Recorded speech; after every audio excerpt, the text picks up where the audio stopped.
Bab 443. Pembantaian Istana Bunga. Kelopak bunga itu terjepit di tangan, bukan tangan warrior yang, melainkan tangan Kaisar Monster. Melihat kelopak di tangannya, Kaisar Monster mengerahkan sedikit kekuatan, dan kelopak itu tiba-tiba berubah menjadi tumpukan serbuk sari. Master alam Kaisar Istana Bunga ternyata menembak pendekar hitam alam spiritual, bukankah sedikit memalukan? Kaisar Monster melihat kehampaan dan berkata dengan datar. Ruang berfluktuasi, Helena Kian, Nana Kian, Hani Kian muncul di pegunungan Peony. Kaisar Monster, apakah kamu benar-benar akan menjadi musuh Istana Bungaku untuknya? Hani Kian berkata dengan sungguh-sungguh. Kaisar Monster tertawa kecil dan berkata, maaf, ambil uang dari orang maka harus hilangkan bencana untuk orang. Wajah Hani Kian masam, Helena Kian mencibir dari samping, dan berkata, Kaisar Monster, sebentar lagi kerajaan monster hitammu tidak akan bisa melindungi diri sendiri, dan konyolnya kamu memiliki niat untuk membela orang lain.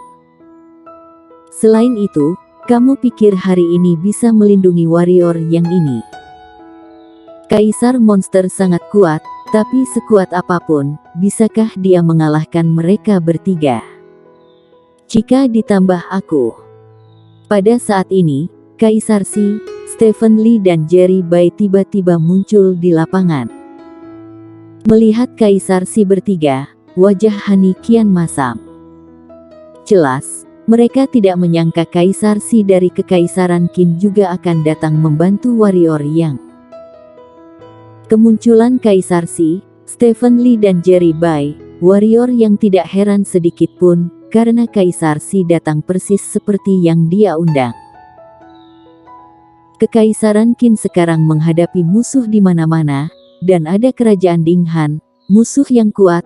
Jadi ketika warrior yang mengusulkan untuk membuat Kekaisaran Qin dan kerajaan monster hitam menjadi aliansi, Kaisar Si hampir tanpa ragu menyetujuinya. Bagi Kaisar Si, ini bukan saatnya membicarakan jika lain ras maka hati pasti berbeda. Jika Kekaisaran Qin hilang, tidak ada arti lagi. Hehe. Aku tidak menyangka Kaisar Si dari Kekaisaran Qin dan Kaisar Monster dari kerajaan monster hitam bersekutu. Hani Kian berkata dengan ekspresi cemberut, hanya saja kalian berdua berpikir bahwa kalian berdua bisa menghancurkan Istana Bungaku. Kak Handi, kamu masih tidak keluar. Saat suara Hani Kian terdengar, Handi Situ juga muncul di lapangan. Dengan kemunculan Handi Situ, jumlah alam kaisar di kedua sisi sama. Hani Kian sedikit menyipitkan matanya, meskipun jumlah alam kaisar di kedua sisinya sama, dia tahu bahwa kekuatan pihaknya masih belum sebaik Kaisar Si. Karena Kaisar Si dan Kaisar Monster sama-sama penguasa puncak alam kaisar tingkat 5, dan di sisinya, hanya dia yang mencapai alam kaisar tingkat 5. Handi Situ dan kedua adik seperguruannya hanya alam kaisar tingkat 4 dan alam kaisar tingkat 3. Sangat disayangkan Dela Yu dilukai oleh leluhur pendiri Sekte Pedang, jika tidak. Hani Kian menggelengkan kepalanya sedikit. Hanya saja, Partai Yuan, Sekte Hantu, Istana Salju dan Sekte Hao Yue yang seharusnya sudah menerima jimat transmisi suara mereka. Mengapa Master tidak ada yang datang ke sini? Apakah kalian menunggu Master dari Partai Yuan dan yang lainnya? Pada saat ini, Kaisar Si tiba-tiba berkata, jika demikian, aku menyarankan kalian untuk tidak menunggu. Karena aku dan Kaisar Monster telah mengirim Master untuk menghentikan mereka, jika mereka berani mendukung kalian Istana Bunga, Master Kekaisaran Qin kami dan kerajaan monster hitam akan membantai sekte mereka, jadi mereka tidak akan datang. Berbicara tentang ini, Kaisar Si tiba-tiba melihat Handi Situ, dan berkata, untuk Raja Manusia Kerajaan Dinghan kamu, aku pikir, saat ini, dia tidak bisa membawa prajuritnya ke wilayah selatan. Walaupun aku tidak tahu apa alasannya, tetapi dia tidak bisa datang saat ini. Info ini seharusnya benar, kan? Hati Han di situ tercengang karena Kaisar Si benar Raja Manusia memang tidak bisa datang ke wilayah selatan untuk sementara waktu, karena dengan munculnya Raja Manusia, Kerajaan Dinghan mengalami perebutan kekuasaan. Saat ini, Raja Manusia sedang menyelesaikan pertempuran internal di Kerajaan Dinghan dan mengkonsolidasikan haknya sendiri. Alasan mengapa dia dikirim untuk menunggu wilayah selatan hanya karena dia takut Kekaisaran Qin akan menyatukan seluruh wilayah selatan. Karena pada saat itu, akan jauh lebih sulit untuk menaklukkan wilayah selatan. Bagaimanapun, penguasa manusia akan datang. Han di situ berkata dengan dingin, mudah-mudahan Kaisar Si bisa setenang sekarang. Kaisar Si tersenyum menghina dan berkata, bahkan jika dia adalah Raja Manusia, penguasa manusia yang diakui oleh dunia, lalu kenapa? Apa yang ditakuti Kekaisaran Qin kami? Aku tidak akan berbicara omong kosong lagi, karena Kerajaan Dinghan kamu campur tangan di wilayah selatan. Masalahnya tidak lebih dari pertempuran. Siapa yang menang dan siapa yang kalah akan tahu di masa depan. Han di situ mendengus dingin, tidak berbicara. Kaisar Si melirik warrior yang dan berkata, hari ini, berapa banyak orang yang dapat kamu bunuh tergantung pada kemampuan kamu sendiri. Master di atas alam bangsawan, tidak ada yang bisa menyerang kamu, tetapi master di bawah alam bangsawan kamu hadapi sendiri, karena kami menghalangi mereka, dan mereka juga menghalangi kami. Jadi, hidup atau mati tergantung pada kekuatanmu sendiri. Paham? Warrior yang mengangguk, dan kemudian mengabaikan Han Qian dan yang lainnya, sosoknya bergerak, dia terbang menuju gunung berikutnya. Han Qian dan yang lainnya tidak menghentikan dia, juga tidak bisa menghentikan dia, karena di seberang mereka, Kaisar Si dan yang lainnya sudah mengunci mereka. Selama mereka bergerak sedikit, yang menunggu mereka adalah serangan gila. Kurasa kita tidak perlu bertindak. Pada saat ini, Kaisar Monster tiba-tiba berkata, dengan kekuatan kita, dibutuhkan setidaknya 10 hari atau setengah bulan untuk menentukan kemenangan atau kekalahan. Jika ingin pertarungan mati-matian, maka setidaknya beberapa bulan. Tapi jelas, kedua pihak tidak berniat untuk pertarungan sampai mati saat ini. Jika begini masalahnya, maka tidak ada gunanya kita bertindak. Kaisar Monster begitu percaya pada warrior yang percaya bahwa dia bisa menggunakan kekuatan alam spiritual untuk melawan master tak terhitung istana bunga kami. Han Qian berkata dengan dingin. Mari kita tunggu dan lihat. Kaisar Monster tersenyum, jika dia mati, kami akan segera mundur. Jika dia tidak mati, duduk saja di sini dengan tenang, jangan lakukan apa-apa, bagaimana? Aku setuju. Han di situ berkata di samping, aku tidak percaya, anak itu dapat menggunakan kekuatan alam spiritual untuk melawan seluruh sekte Istana Bunga. Han Qian terdiam beberapa saat, dan akhirnya menyetujui apa yang dikatakan Kaisar Monster. Tidak mungkin dia tidak setuju, karena jika dia tidak setuju, itu berarti harus bertarung, dan jika kedua belah pihak bertarung, sama sekali tidak masuk akal. Hanya saja yang membuatnya merasa sedikit tidak nyaman, mengapa Kaisar Monster dan Kaisar Si begitu percaya diri pada warrior yang.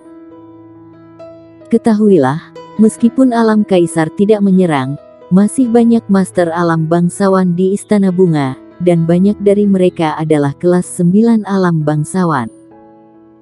Warrior yang membunuh master alam bangsawan tingkat 3 begitu naik. Itu sudah sangat luar biasa. Tapi bisakah dia membunuh alam bangsawan tingkat ke-9? Jawabannya tidak mungkin. Bahkan leluhur pendiri Sekte Pedang tidak pernah begitu mempesona saat itu. Oleh karena itu, warrior yang pasti akan mati kali ini. Gunung kedua adalah Puncak Qingzhou. Ketika warrior yang datang ke Puncak Qingzhou, Mina, pemimpin Puncak Qingzhou, Mina adalah satu-satunya yang sudah menunggu di sana, karena pendekar hitam di bawah alam bangsawan sama sekali tidak bisa mengancam warrior yang, sedangkan master alam bangsawan. Istana Bunga ada master alam bangsawan, tapi untuk membunuh pendekar hitam alam spiritual apakah harus menggunakan master alam bangsawan untuk mengepungnya? Istana Bunga adalah sekte besar, dan mereka tidak bisa kehilangan gengsi, terutama di depan begitu banyak pasukan di wilayah selatan. Mina adalah pendekar hitam peringkat 4 alam bangsawan. Di antara 12 master puncak, kekuatannya relatif rendah, tetapi Istana Bunga percaya bahwa dia cukup untuk membunuh warrior yang. Untuk mematikan pendekar hitam alam spiritual tingkat 2, apakah perlu menggunakan pendekar hitam alam bangsawan tingkat 5?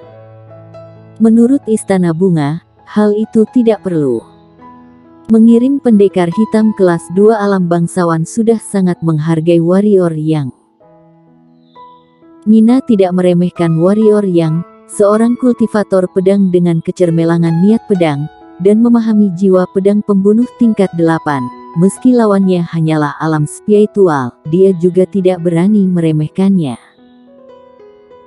Apalagi jiwa pedang pembunuh itu, bahkan dia pun juga waspada, kalau warrior yang sampai di alam bangsawan, dia tidak yakin, bahkan tidak ada keberanian untuk melawan warrior yang, tapi saat ini warrior yang hanyalah alam spiritual. Kesenjangan alam membuatnya yakin bisa membunuh warrior yang kali ini. Mina tidak memiliki omong kosong sedikit pun, dan mengayunkan telapak tangannya ke warrior yang, dan berteriak, penjara ruang. Tidak ada omong kosong, karena tidak ada gunanya lagi. Setelah menerang, akan melakukan yang terbaik. Ruang di mana warrior yang berada menjadi padat, dan saat berikutnya, seberkas cahaya merah keluar dari tubuh warrior yang, dengan ledakan lembut, penjara ruang Mina pecah oleh jiwa pedang tingkat 8 pembunuh. Melihat adegan ini, kelopak mata Mina berkedut, dan dia terkejut. Meskipun dia tahu bahwa warrior yang tidak lemah, dia tidak menyangka bahwa warrior yang akan menghancurkan penjara ruangnya dengan begitu mudah. Kekuatan warrior yang masih di atas perkiraannya. Sayap warrior yang mengepak, sosoknya tiba-tiba menghilang di tempat, dan dia datang ke tubuh Mina dalam sekejap, cahaya pedang menyala, dan pedang Kong Sun menyeka leher Mina. Mina bergerak dan menghilang di tempat, muncul di belakang warrior yang. Warrior yang tidak terkejut sama sekali. Kecepatan pedang Kong Sun di tangannya tidak berkurang, dan dia masih memotong ke arah depan. Satu-satunya perbedaan adalah bahwa pedang Kong Sun seketika itu langsung tenggelam di ruang angkasa, sementara Mina yang berada di belakang warrior yang pada saat ini meraga ngeri. Karena dia baru saja muncul di belakang warrior yang, sebelum dia sempat bergerak, ujung pedang muncul dengan aneh di lehernya, dan ujung pedang yang dingin membuat rambutnya berdiri dalam sekejap. Dia hanya ingin menyingkir, tetapi pada saat ini, kekuatan tak terlihat tiba-tiba muncul di sekelilingnya, menyebabkan kekuatan udara membeku untuk waktu yang singkat, dan tepat pada saat ini, ujung pedang menembus lehernya. Ini adalah kekuatan domain, ini adalah domain pedang. Di atas langit, wajah Hanikian dan yang lainnya berubah saat melihat pemandangan ini. Di masa lalu, ada desas-desus bahwa warrior yang menguasai domain pedang. Mereka tidak percaya. Lagi pula, warrior yang masih sangat muda, bagaimana dia bisa menguasai domain pedang? Dan sekarang, mereka harus mempercayainya. Wajah Hanikian dan yang lainnya sangat jelek. seorang kultivator pedang yang menguasai domain pedang dan jiwa pedang tingkat 8, yang terpenting baru berusia 20 tahun. Jika warrior yang tumbuh, leluhur pendiri sekte pedang seharusnya menjadi urutan kedua di masa depan, dan yang terpenting, super jenius ini dan Istana Bunga telah menjadi musuh yang mematikan. Menyesal. Hani kian sangat menyayangkan jika Istana Bunga tidak menghukum Maria Feng dan membawanya kembali ke Istana Bunga, maka Istana Bunga akan mendapatkan super jenius. Meskipun aturan Istana Bunga tidak mengizinkan hal ini, dia percaya bahwa meskipun leluhur pendiri Istana Bunga masih hidup, dia pasti akan setuju. Jenius yang tiada taranya layak mendapat pengecualian untuk Istana Bunga. Namun sayang, Istana Bunga tidak hanya gagal memanen seorang jenius yang tiada taraf, tetapi juga mengikat permusuhan masa depan yang tiada taraf. Itu benar-benar keputusan yang salah untuk mengeksekusi Maria Feng. Pada saat ini, tidak hanya Hani Yanitak berpikir demikian, tetapi bahkan Nana Qian dan Helena Qian memiliki pemikiran ini di dalam hati mereka. Handi Situ itu juga berwajah serius, Kaisar Pedang, dan Kaisar Pedang yang paham domain pedang, meski sekarang hanya alam spiritual, setelah tumbuh pasti akan menjadi eksistensi yang tak terkalahkan di dunia. Istana Bunga ini benar-benar bodoh, bisa-bisanya menyinggung sepenuhnya si super jenius ini hingga menjadi musuh bebuyutan. Jika gagal dihancurkan dan dibiarkan tumbuh, maka menghancurkan Istana Bunga bukankah hanya masalah menyentikkan jari? Handi Situ melirik Hani Qian bertiga, menggelengkan kepalanya, dan diam-diam berkata, ini benar-benar manusia tidak punya otak. Kaisar Si dan Kaisar Monster di samping menunjukkan ekspresi menyeringai. Mereka menyinggung seorang jenius yang tiada taranya, tetapi mereka tidak dapat membunuh dia. Istana Bunga ini ditakdirkan untuk menjadi tragedi. Tidak perlu menunggu di masa depan, sekarang Istana Bunga akan menjadi tragedi. Bersambung.